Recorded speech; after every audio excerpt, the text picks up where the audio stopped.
Hi guys! I'm back! Salamat sa pagbalik sa aking channel. At samahan nyo naman ako ngayon at magpapagupit tayo ngayon dito sa bench para magmukha namang bata ang lola nyo.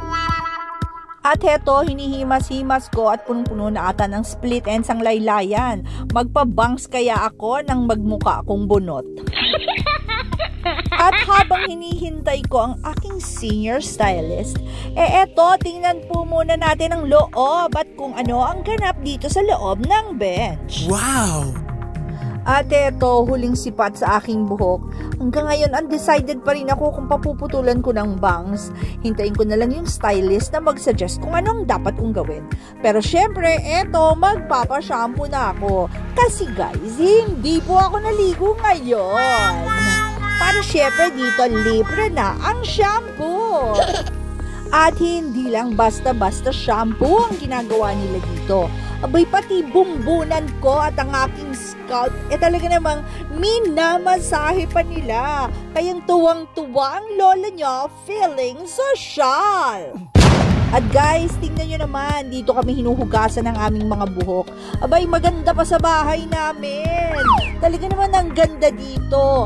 At eto guys, service deluxe. At talaga naman feel na feel ko habang hinihimas-himas niya ang buhok ko.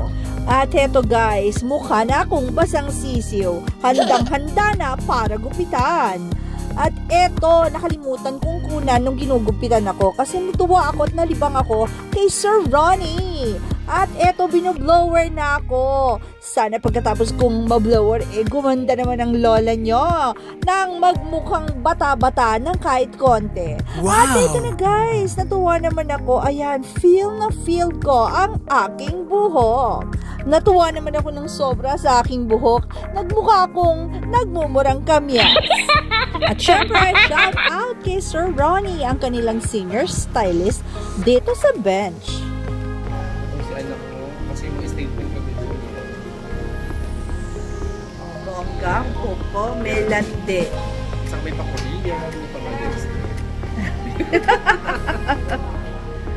At ayan ang aking before and after. Wow! At bago po kayo magbayad, pumunta po muna sa Play Store at mag-download ng Bench Lifestyle para magkaroon po kayo ng apps at makagain po kayo ng mga points. Para sa susunod, libre na ang gupit. Ang lola nyo ha? 5 years younger. Hindi na ako mukhang 64. And guys, lalayas na ang lola nyo. At eto, tuwan-tuwa ang lola nyo sa bagong hairstyle ko. Thank you guys for joining me. At huwag po muna nyo kalimutan mag-click ng like and subscribe button para updated po kayo sa mga uploads ko. Bye! Ayan guys, dyan ako nagpagupit. Oh! Bye! Next month daw. After 2 months, pagupit daw ako ulit. Bye-bye!